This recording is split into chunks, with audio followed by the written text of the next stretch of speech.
the end of September, fall is officially here, and it's time to start doing some winter preps. The first thing you're going to want to do is remove your honey supers and remove your queen excluder if you're using one. You're going to want to make sure that you have a laying queen. If you don't, then you need to order one. Some places it's going to be too late, and in that case you can combine a hive.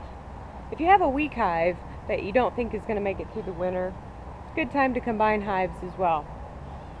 And how you do that is to take a strong hive, remove your inner and outer cover, put a piece of newspaper on top of the super of the strong hive, and put your weak hive on top of it. The bees will chew through the newspaper, and by the time they get through, they'll be acclimated to the pheromones of their new queen. You need to make sure that you have plenty of food stores for the winter. And a way to do that is the heft test. And the heft test is grabbing the back of the hive and lifting up, making sure that it's heavy. If you're not a good judge of weight, just count your frames. Don't do the heft test if you have an internal feeder, especially a division feeder, because it'll spill. I put my entrance reducer back on.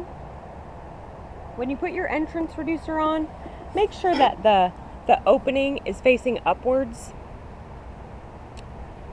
During the winter, bees will die, snow might fall, and if it's facing down, then it'll get congested and the bees will become trapped in the hive. You can cut your entrance reducer to fit the Boardman feeder, the external feeder, but I didn't want to do that, so I just moved to a top feeder. Also, put the corrugated plastic back under your screened bottom board.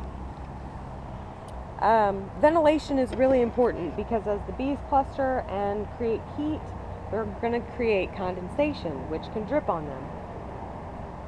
So I've taken 2 little blocks of wood. They're about 1/2 inch tall. Put them on the back of the hive, under the back of the hive, which elevates the hive from the back and tilts slightly forward, so any excess condensation will run out of the front. Now initially I had shown putting popsicle sticks under your inner cover, and the problem with the 4 popsicle sticks was that a lot of extra hive beetles were getting in. So I reduced it to 1 popsicle stick in the very front, and I put in a couple extra beetle blasters.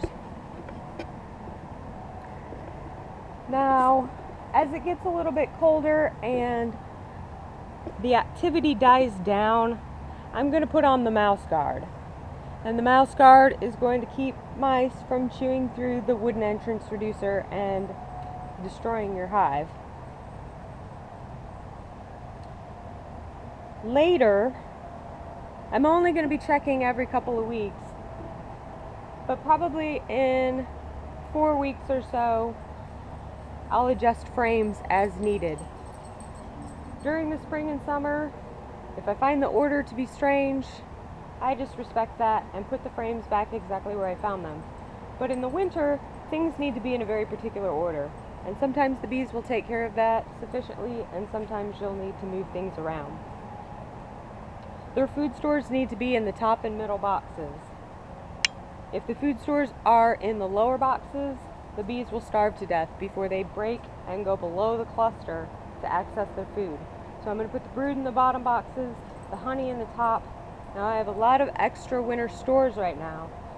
If a super is all capped honey, there's not room for them to cluster in the middle.